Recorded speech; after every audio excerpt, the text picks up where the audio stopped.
Good morning, depending where you are.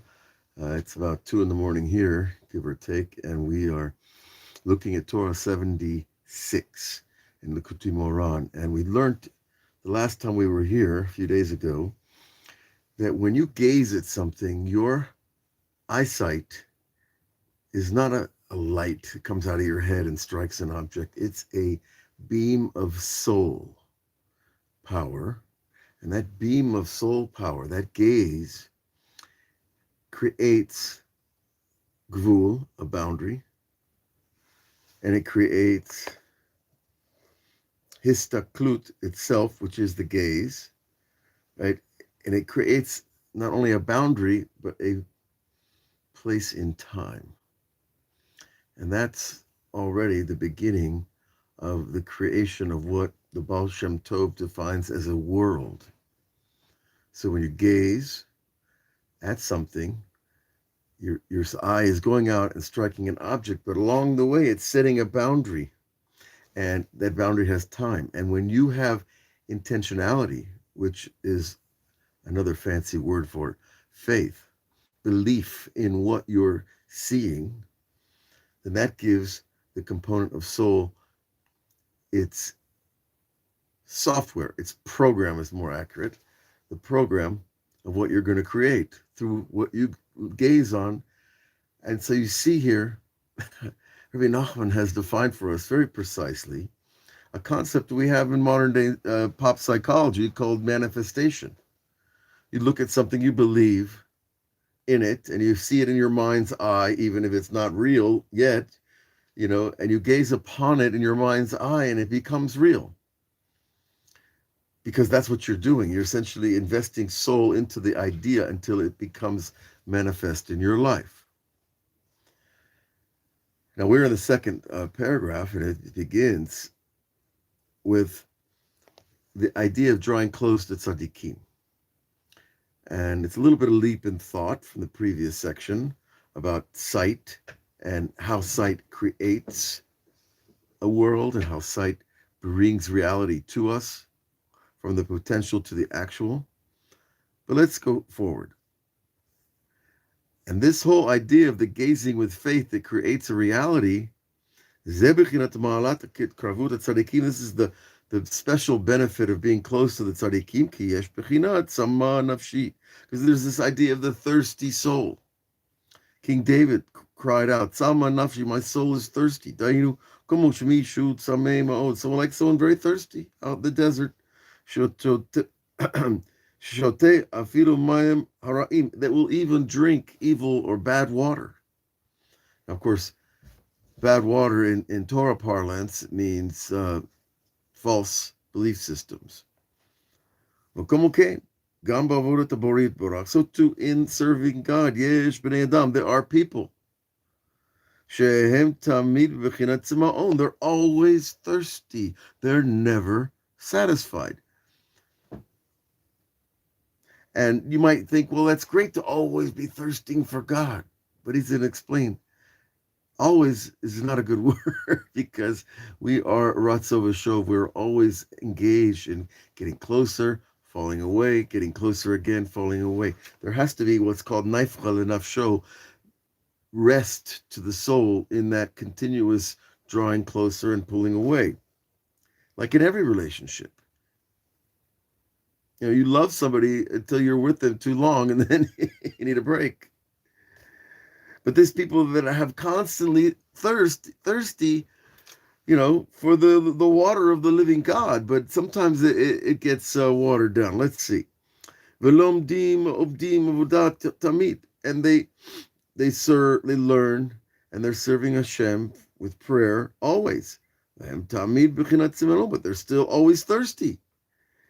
Ki nafsho shokeket tamid lavodat Hashem barak. The soul is always desiring and longing to serve God, because that's basically what the soul is a piece of God sent in this world to connect back to Him. And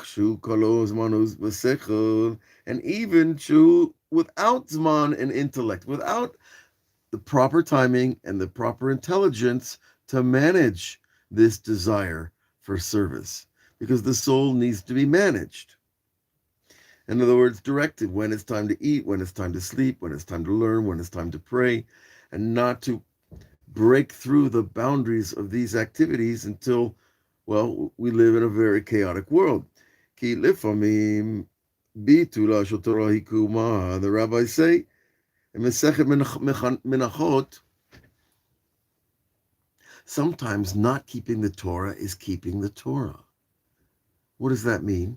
It means that it's time to turn off the lights, as the famous story of the Hafetz Chaim. He walked into his yeshiva in Poland, and he turned off the lights in the middle of the learning.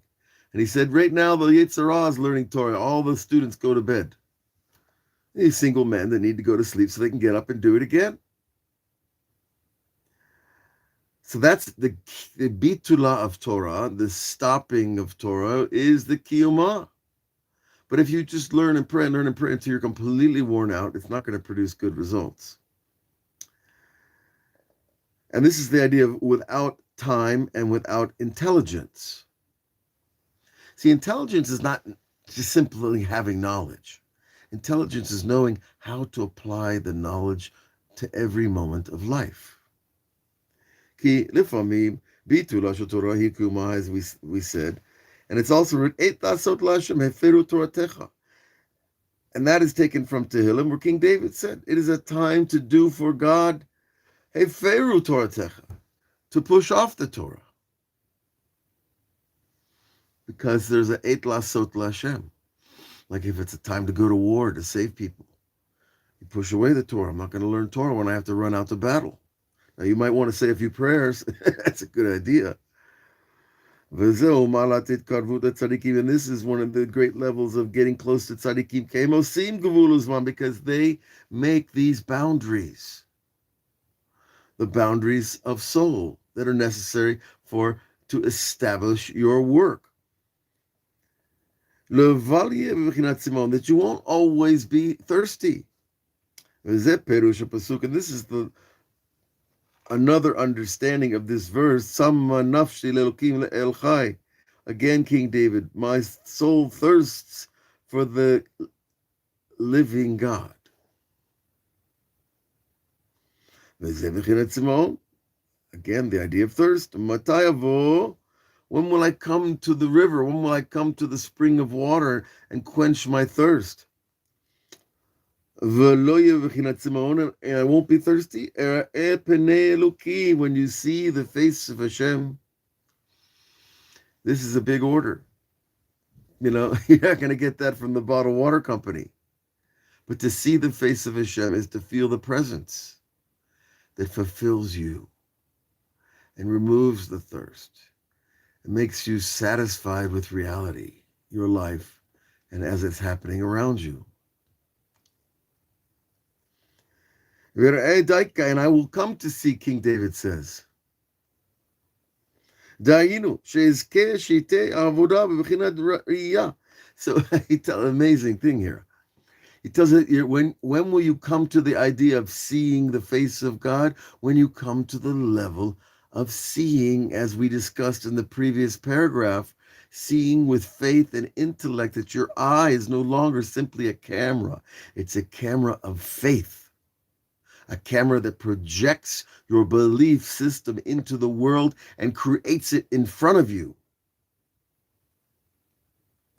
And if you create if you gaze with the proper belief system, then you're going to create that life that you want to live around you. And you're going to reach the concept of ri'iyah, seeing, true sight, seeing the pleasure, the pleasantness, the satisfaction of the face, what we call the face of Hashem, which is really the idea of the opening of the channel, the conduit of the life force, so that you can learn and pray with joy, without being tired, without being fatigued, without being disgruntled or distracted. Now, this idea of seeing, sha'azu b'chinat gevul uzman, it has its time and its boundary. Kara'ui, as is fitting. The person won't be in the level of thirst anymore. Because thirst is when there's no boundary. There's no satisfaction at the end of each meal, at the end of each learning, at the end of your prayer. You shouldn't walk away from the prayer, as the rabbis call it, pache nefesh, that you're walking away from davening like, well, what did I just do here now? What am I doing? I don't feel any better. And when I walked in the shul, the Arizal says 99% of the people leave the Beit Knesset the same. That's how he says it. He's a very smart man, you understand. But what does it really mean that 99% of the people are not getting what they're supposed to be getting from the prayer in the first place? The sense of satisfaction, of wholeness, of completeness, of talking to the Creator in an effective, useful way. So it is important to go to the synagogue, but it's more important to pray in a way that transforms you. And each time you go, you're not the same person when you leave. And therefore, every day we need to renew our mental power. As it is written, renewal in the morning, great is your faithfulness. And that was Eicha. Yirmiyahu the prophet wrote that line in the Lamentations for the destruction of the temple. He wasn't writing in a very positive atmosphere. As is written, every day God is renewing, and if we look closer in the Kabbalah, every moment the creation is being pulsed anew again. Now you might need a very good microscope to see the renewal, but every cell is not the same, and the molecules are always spinning and changing and contorting and interlacing with each other. Look at my fingers, they're all over the place. Because that's what molecules do, you know. I've been reading too many physics books. Ki chidush hamoach, because the renewal of the mind, da'inu shezocheh leseichel chadash, which means that you merit to a new intellect. What is a new intellect? It's the renewal of your intellectual power to learn, to read, to translate, to explain, to understand, to integrate what you open a book for. And your brain will grow and expand every time you learn this way. And this is the idea of sight. Because the knowledge of the mind, we learned, see that when your soul is projected out of your eyes, its job is to bring images back into the brain so the brain can process the image and understand what it's seeing based on its memory bank. Oh, I know what that is. That's a red light. I better stop. So the idea of the riyah is the bringing of images into the mind in order that you can classify them and have knowledge of what you're experiencing at any given time. That he knows and he understands the thing that he sees very clearly. And he sees it with his eye, and this could be your inner eye too, which is a big part of meditation at certain levels. And you can see it very clearly, very well, even if you don't have the best sight. It is written that Adam and Eve's eyes were open when they ate from the fruit. It's said on the idea of Chokhmah that opening the eyes is the idea of opening the wisdom. The wisdom is a form of intelligence that deals with making interconnections between ideas, between things, concepts, numbers, etc. And as Rabbi Nachman explains elsewhere, and the power of sight has two qualities. Someone who has good eyesight, he can see from a distance. So the first type or quality of sight, is the distance that you're able to see clearly. ואין צריך להתקרב אל הדבר שצריך לראות, and he doesn't need to get closer to know exactly what he's seeing. אבל מי שאין כוח ראות שלא חזק, when a person, eyesight is not powerful, הוא צריך להתקרב לדבר שרוצה לראות. He needs to get closer to the thing he's trying to see. ולהסתכל בו יפה, to look properly and well upon it. כן בעבודת השם יתברך, and so too in our service of Hashem. יש מי שמוחו צח. There is a person who his brain is pure. ויכול להתפלל או ללמוד בלי עיון.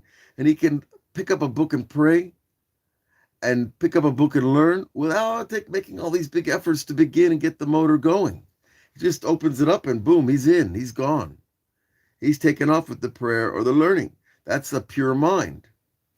ויש מי שצריך לעלות מחשבתו מקודם שדבר. And then there's the person who's not so quick about it. He opens up a book and he has to, his words are לעלות במחשבתו מקודם שדבר. He needs to lift up what he's seeing or thinking, could be words or images. He needs to lift them into his thought before he can speak about them. Now, here we're talking about something very fast, that from the reading of a thing to the understanding it and being able to say it over. And this is, by the way, is one of the beauties of learning in Chavruta, and it's so recommended to learn with another person, because they help reflect you back to you and vice versa. And they also help you take your ideas and put them into speech, and that activity itself is enriching and energizing. Okay? It's not enough to sit over a book quietly and read. Giving it over verbally is taking it from the idea of the mind all the way down to Malchut. That's a full span in the tree of life. If the three powers of the brain, Chesed, Gevurah, Tiferet, Netzach, Hod, Yesod, Malchut, the Peh, and the Lashon, right? The tongue and the mouth are bringing the spiritual into physical reality through sound. Sound is the barrier between the physical and the spiritual. You can have all the ideas in the world in your mind, and they're worthless until you get them into speech, then get them into the world. Now, if a person speaks before he brings the idea up into his thought, then his speech will not carry thought, the intentionality, the purposefulness, the meaningfulness of what he wants to do. This is like the phrase, after these things God said to Abraham. After these things was the Akedah. But after these things, achar dvarim means after the speech. Because diburim is also a form of speech, obviously. And this is when you don't have thought attached to your speech. It's called small-mindedness or constricted consciousness. It's just words. Now, I'm sure anybody who's sitting in the park and hears other people talking can tell when someone's having a real conversation and when someone's just talking lightly. This is mochin dekatnu kashem b'china dinim, and this is dinim. There's dinim. You feel that the speech is not going anywhere. It's not accomplishing anything. Now, some speech is just there to accomplish the fact that two people are trying to connect, which is a very good thing, obviously. However, but when a person's mind is pure, then he has expanded consciousness, and then he is in the aspect of mercy and kindness. As our sages taught,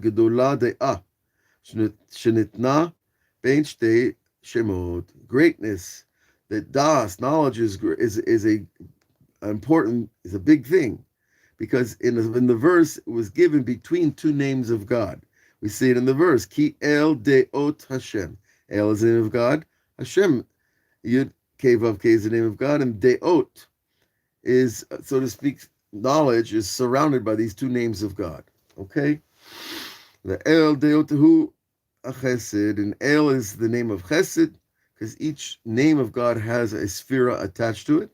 And the name that it's attached to Chesed is El, as it is written, Chesed El kol hayom, the kindness of the Almighty all day long.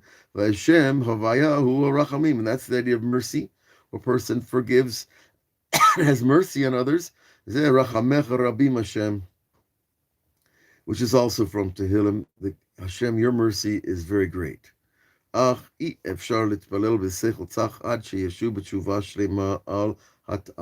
impossible to reach that level of a pure mind and to pray with a pure mind until we do tshuva on the things that we have sinned on, the things that we've gone against the Torah.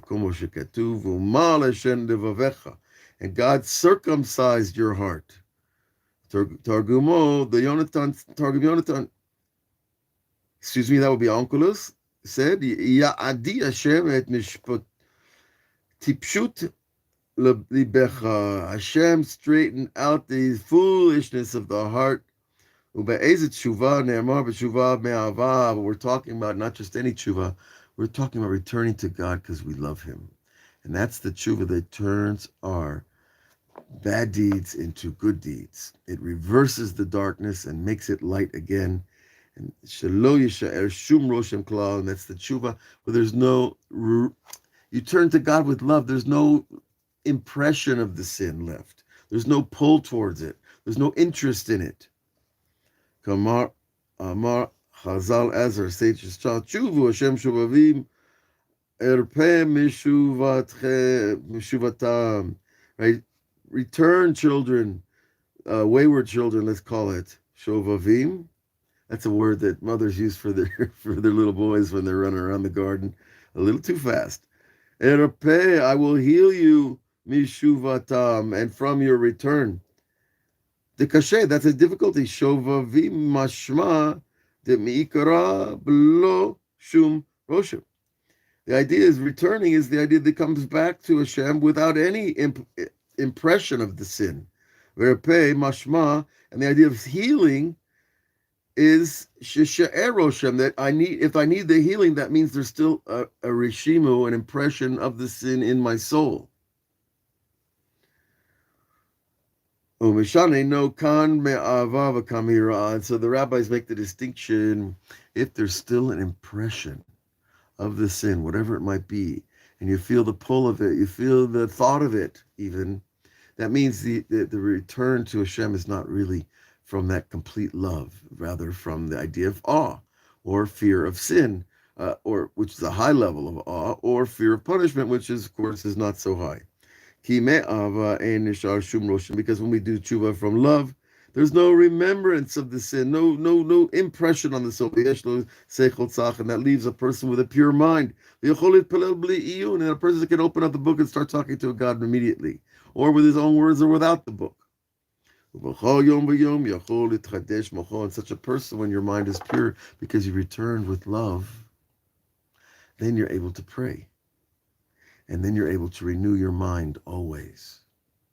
And so you don't get that stagnation of the mind that is such a plague in the modern world when we have so much available and we feel so stuck. We're so pointless. We're so unfocused about what we're here to do.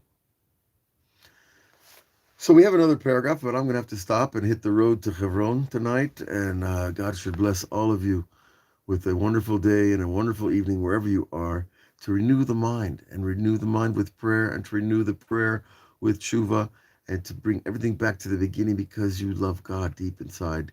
That's all we got, because we are a part of His love.